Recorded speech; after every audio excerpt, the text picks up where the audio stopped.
อยู่สิใดก็ขึ้นมาจะได้น้องเอ้ยใส่คำเอ้ย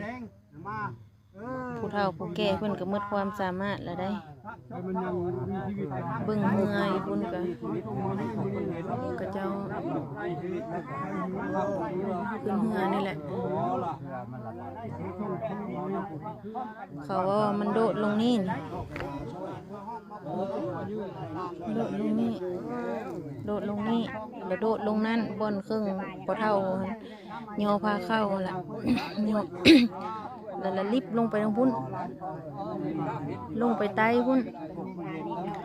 กระเจ้าเอาเหือไปนำแล้วอยู่เหือกระเจ้าละเสือกเหือกระเจ้าละค้างอยู่บนนั้น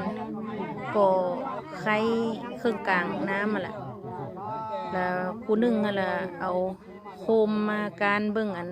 ก่อไข่อะไรเลยบ่เห็นอันใช้คำตอนมันลิบลงนะ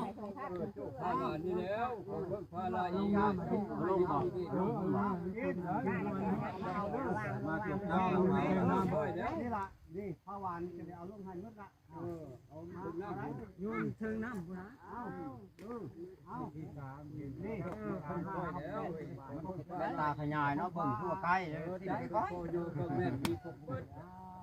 คือเดียวกับผู้เช็ดผู้ยำทางน้องว่าใส่ในตาเขาชวนเกี่ยวนี่สมัครตาตี